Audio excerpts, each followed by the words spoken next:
Hello, Gravitrons. I'm more gravity. Let's play chess. This game I just finished was deemed very accurate on my part. I love to see that. Reasonably accurate on my opponent's part. I love to see that and still win. uh, as a competitor, but as a player, you love to see accuracy. That's one of the things. Okay, I had the black pieces. We started with my opponent played a king's pawn opening, and I played the Scandinavian defense. Uh, Very often, I think more often than not, my opponent will capture on d5, and I'll capture with the queen immediately, but that leaves my queen exposed to like uh, knight c3, and she goes right back where she came from. Sometimes I've seen queen a5. I don't play that myself, but this is another move in that variation. Instead, my opponent played pawn to e5, which I have to admit is also a really darn good move. Um, Black is a little bit choked up. This is a cramped position already. Priorities for black are to um, develop the light squared bishop before closing the pawn chain with e6. I chose to do this one-off move, knight to c6, just to take a stab at e5. Who knows? My opponent showed that he, she, or they are full of grit and knowledge of the opening with pawn to d4, and black is going to be cramped. I'm going to do it as much as I can to reduce that availability with bishop to f5, which isn't a bad move anyway. Ideas like knight b4, and then just simply knight takes c2, with the knight being defended and only the queen to defend the pawn. Knight to take c2 check will nab also, in addition to the pawn, the rook on a1. So at least a pawn in the exchange, and black would be doing well. Of course, white will stop this somehow, but the threat is there to uh, have to be dealt with.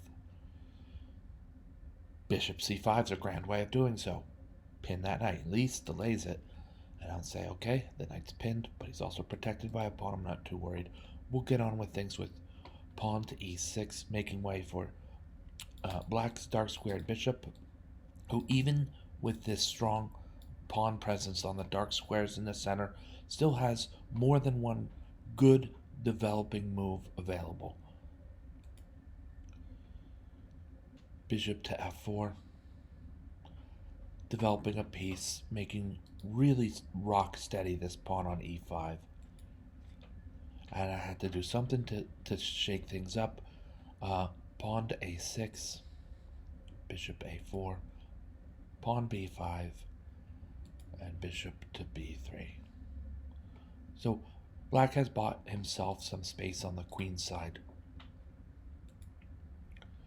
Bishop to b4 check can be met and is met quite directly with uh, pawn to c3. This is an inaccuracy. I'd say, yeah, quite. I'm critical of this move. Why I played it. This is just pawn c3 strengthens white's huge pawn chain, while also costing me a tempo to pull back to a5. It's a5 I chose, yeah. On the other hand, the c3 pawn is pinned, so who knows, maybe the queen moves somewhere to be more aggressive like f3, and then all of a sudden knight takes d4, snags a pawn, and wreaks chaos and havoc elsewhere.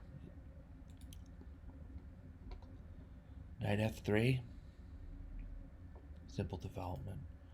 Knight e7, simple development given the cramped position and the fact that f6 is under partial white control.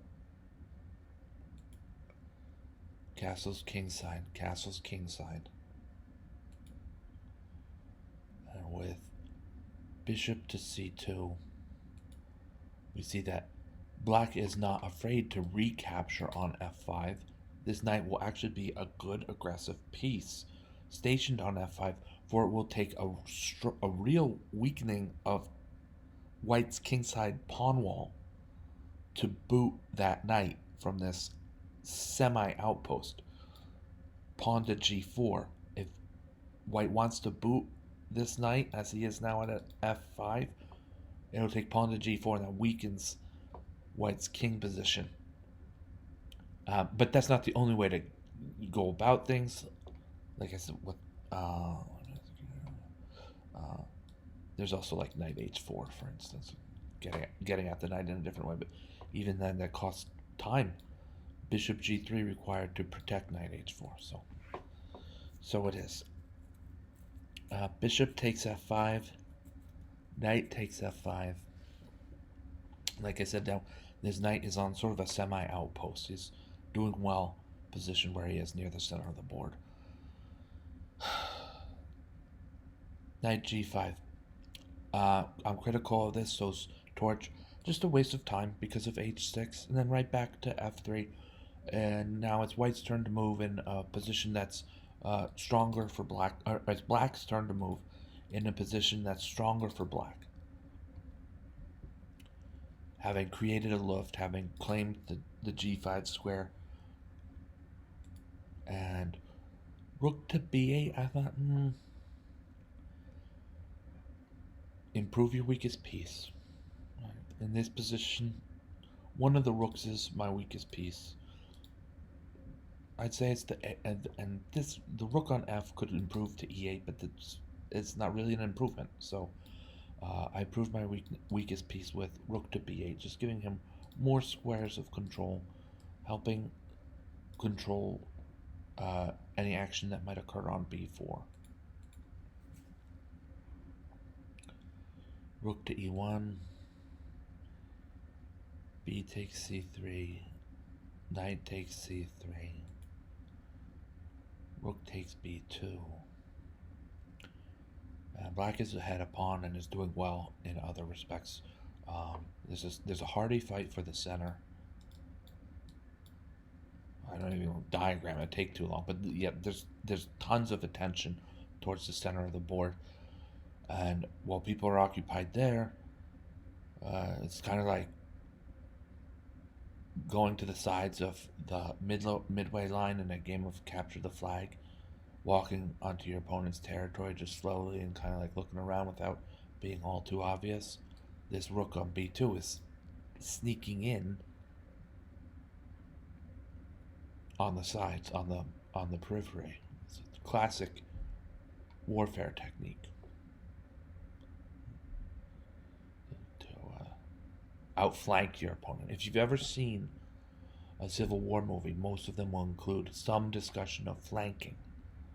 Gettysburg, for instance, a very long movie. It's also awesome, but they discuss flanking.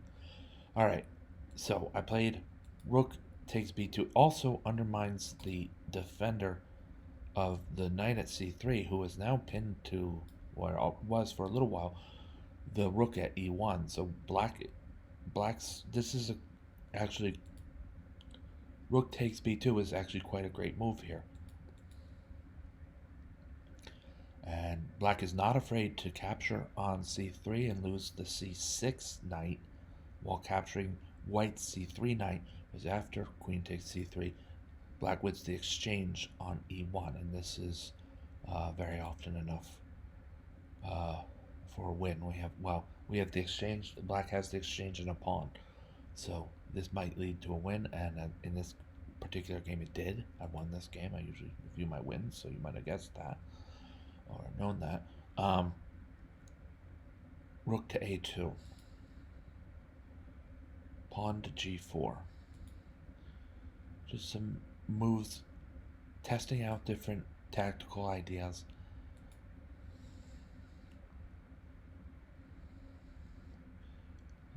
Four points ahead. The exchange and two pawns, I believe. Black has the exchange and two pawns to the better of white. Not only that, but f2.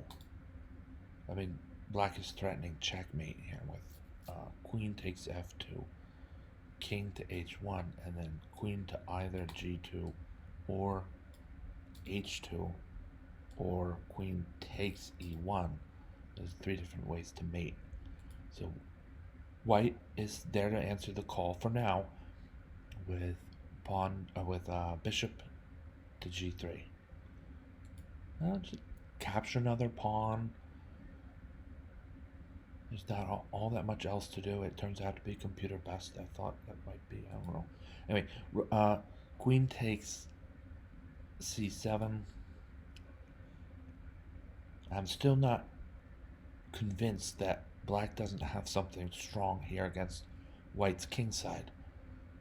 But it's not going anywhere if the queen can't or the rook can't start check.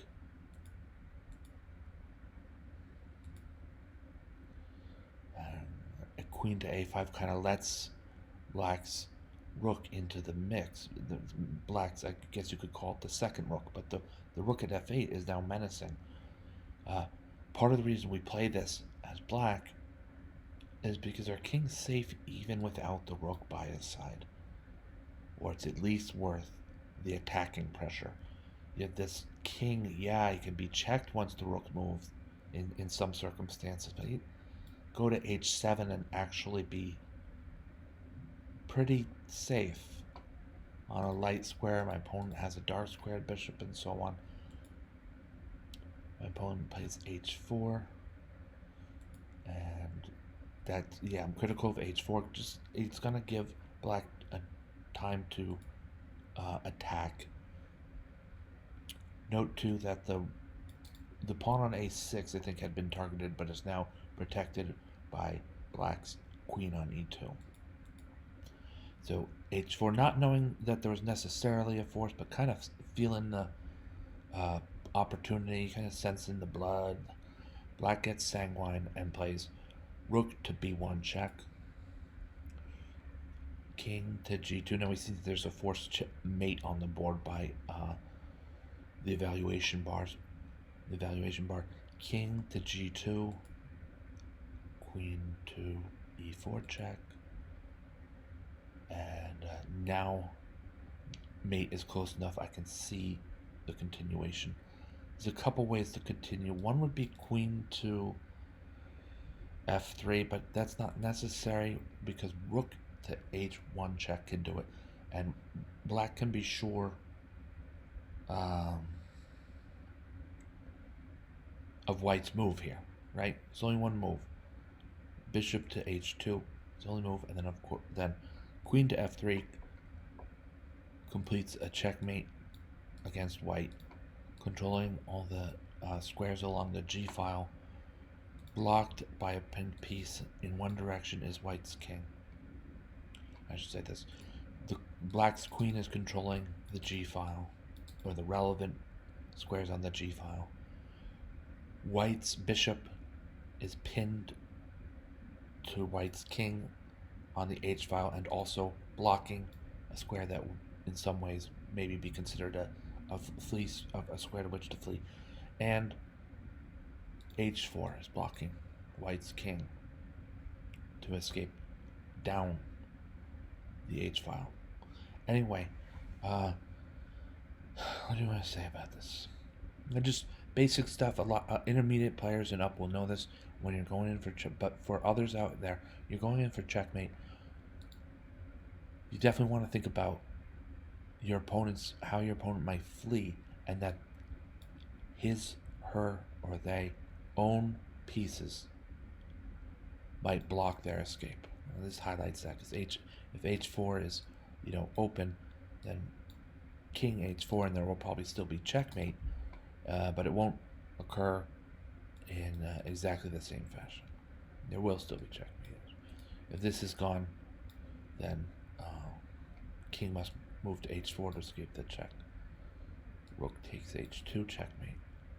All right, so that's it, my friends. I